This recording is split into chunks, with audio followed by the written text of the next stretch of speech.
Congratulations.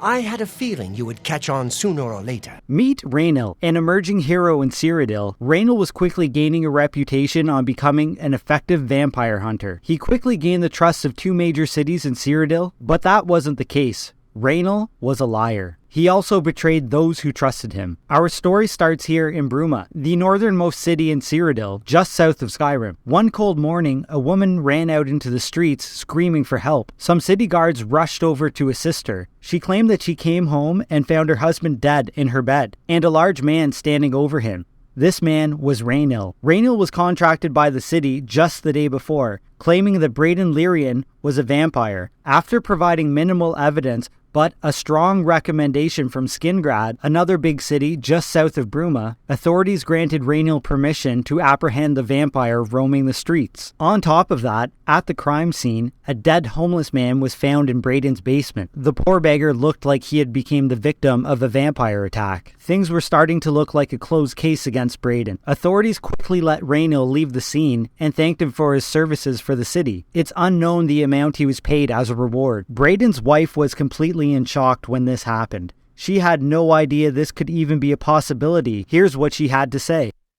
I can't believe this is happening.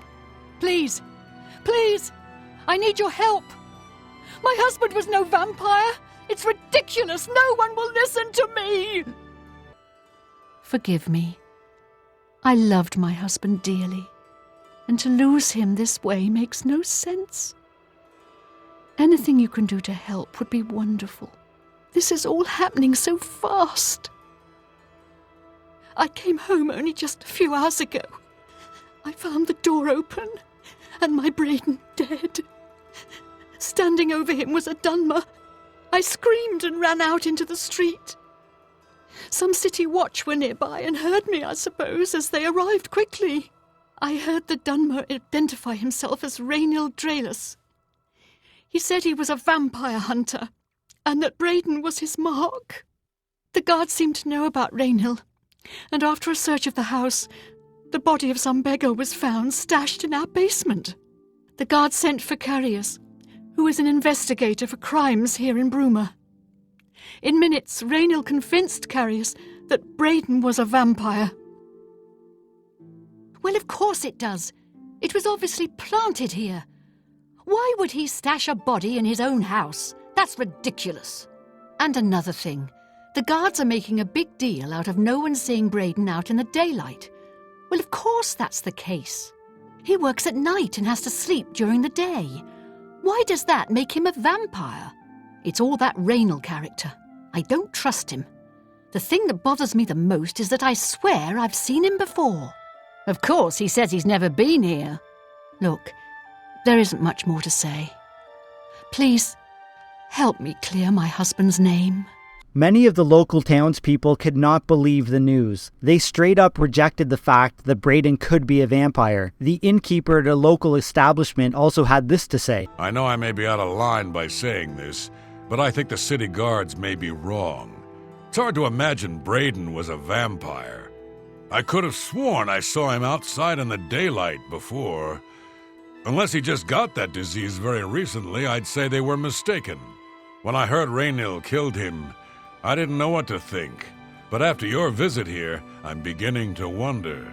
A local adventurer just happened to visit Bruma just after Braden's death. After speaking to a few of the locals, including Braden's wife, he felt compelled to learn more about the recent activity. The adventurer decided to rent a bed at the local inn for the night. It just so happened that Raynil also rented a room earlier that day. Raynil was nowhere to be seen, so when the adventurer snuck into Raynil's room, he found something very interesting. He had left behind a journal. This journal turned out to be a crucial piece of new evidence in the case. It belonged to a man named Geliborn. The journal spoke of a recent grave robbery committed by Geliborn, Raynil, and Braden.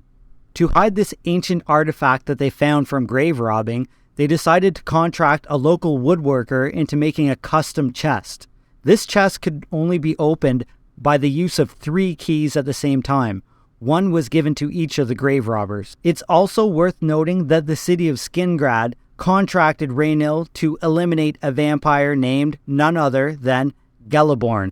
Geliborn? That's odd that you should mention that name.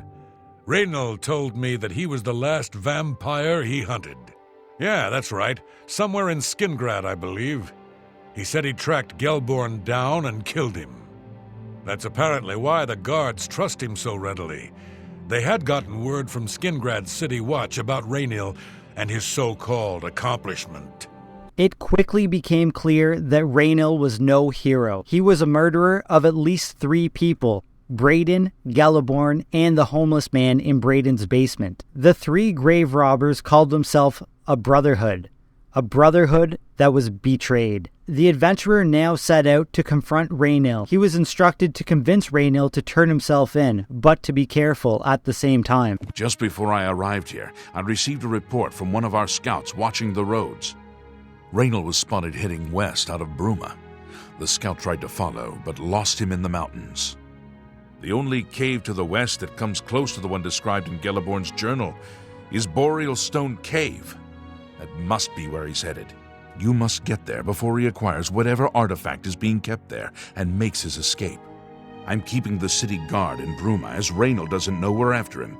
If he sees a guard, he may panic and run. You're my only hope at the moment. Please, you have my authorization to do everything you can to bring him to justice.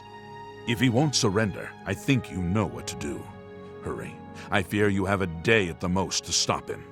So the adventurer set out just west of the city, to a cave where the artifact was said to be stored, coming from the journal. Upon entering the cave, Raynil confronted the adventurer right away. Congratulations. I had a feeling you would catch on sooner or later. Leaving that journal behind was a stupid mistake on my part. I saw you enter Olav's Tap and Tack before I could get there, and I knew that I had to sneak out of Bruma somehow. It was only a matter of time before you or Carius figured it out. No matter. After I've killed you, I won't need my vampire hunter ruse any longer. Certainly not. I'm surprised Carius didn't send the entire city watch up here, but then I would have seen that coming, I suppose. I expected to lay low for a while and then be on my way. So again, I underestimated you. This leaves me with little choice. Either I fight you now and have a chance at freedom, or I surrender and rot in a city dungeon. I prefer the chance for freedom.